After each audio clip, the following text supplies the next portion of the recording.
नवीन एका व्लॉगमध्ये सर्वांचं स्वागत करते.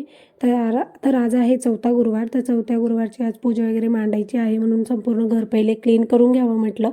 तर सकाळचा स्वयंपाक आणि नाश्ता वगैरे झालेला आहे आणि मुलंसुद्धा शाळेत गेलेली आहे. प्रथमेशच्या पप्पांनासुद्धा डब्बा दिलेला आहे. त्यानंतर भांडे वगैरे सर्व क्लीन करून घेतले, किचन वगैरे क्लीन करून घेते आणि त्यानंतर कपडे धुवायचे बाकी आहे, अजून झाडू आणि पोछासुद्धा बाकी आहे.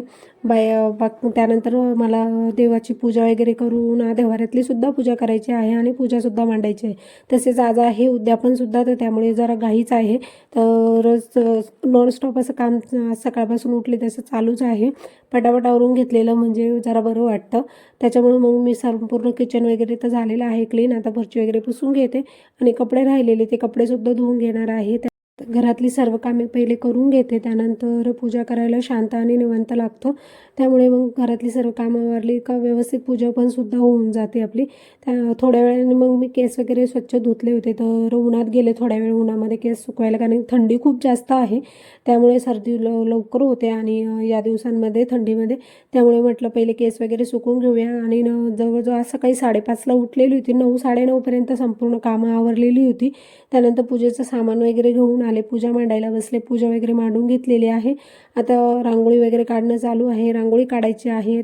तसंच आज गुरुवार आहे. गुरुवारला मी हळदीचं लेपन करत असते उंबऱ्यावर, ते सुद्धा करायचं आहे. आणि जेव्हा मी हळद भिजवायला गेले त्यामध्ये पाणी थोडंसं जास्त झालं माझ्याकडून, तर ते असं उतरत होतं उंबऱ्यावरून. तरी मग मी पूर्ण हळदीचं लेपन वगैरे करून घेतलेलं आहे.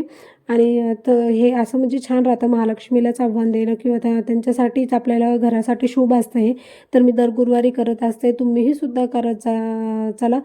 एकदम छान असतं आपल्या घरामध्ये, छान असं पॉझिटिव्हिटी येते याने, त्यामुळे असते. तर मी दर गुरुवारी करते. तर आज गुरुवार आहे, तर आजसुद्धा म्हटलं करून घेते पहिले. आणि रांगोळी वगैरे काढायची बाकी आहे, ते सुद्धा काढून घेणार आहे मी घराच्या बाहेर. आणि मग घरातली बाकीची राहिलेली पूजा वगैरे मला आवरून घ्यायची आहे, ते सुद्धा आवरून घेणार आहे मी पटकन.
रांगोळी वगैरे काढून झालेली आहे, छान अशी छोटीशीच रांगोळी काढली. त्यानंतर महालक्ष्मीच्या पावलांचे सुद्धा रांगोळी काढलेली आहे. मी देवीसमोर काढली, ती बाहेरसुद्धा काढलेली आहे. पूजा वगैरे घेते आवरून आता बाकीची राहिलेली. मग ही पूजा कशी मांडली तेही सुद्धा तुम्हाला दाखवते.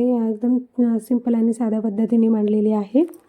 सर्वांना माझा नमस्कार. तर आज आहे आपला चौथा गुरुवार आहे आज, आणि माझी पूजा वगैरे सर्व मांडून झालेली आहे. कशी वाटते पूजा नक्की सांगा. साधी सोपी आपली. बॅक कॅमेराने दाखवते मी एकदम साध्या आणि आपल्या सोप्या पद्धतीने मांडलेली पूजा आहे इथं.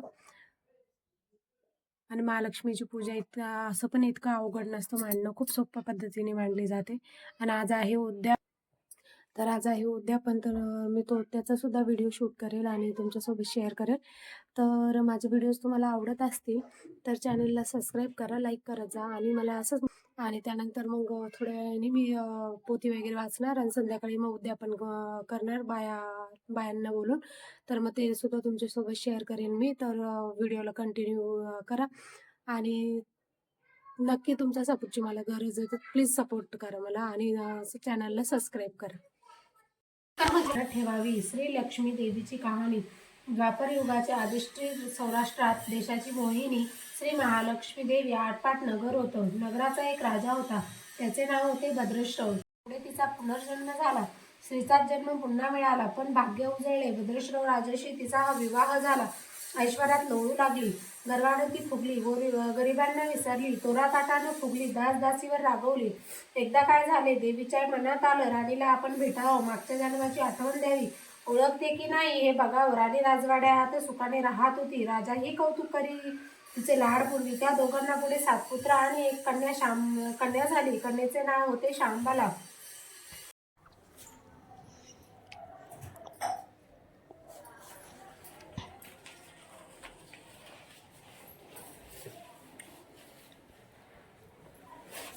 काय बोलले आता चहा घ्या थोडासा. वक्रतुंड महाकाय सूर्यकोटी समप्रभ निर्विघ्नं कुर्मे देव सर्वकार्ये सुसर्वा सुकर्ता दुकर्ता वैना विघ्नाची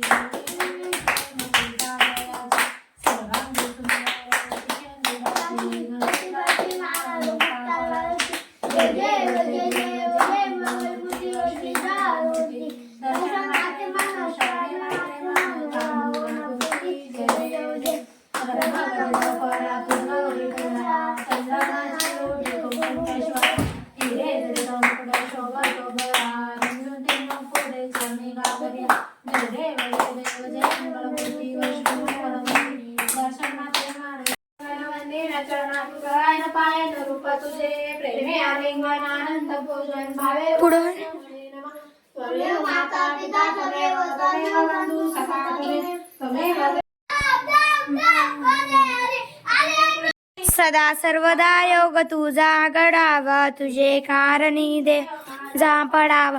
उपेक्षू नको गुणवंता अनंता रघुनायका मागण हेची आता. जय जय रघुवीर समर्थ.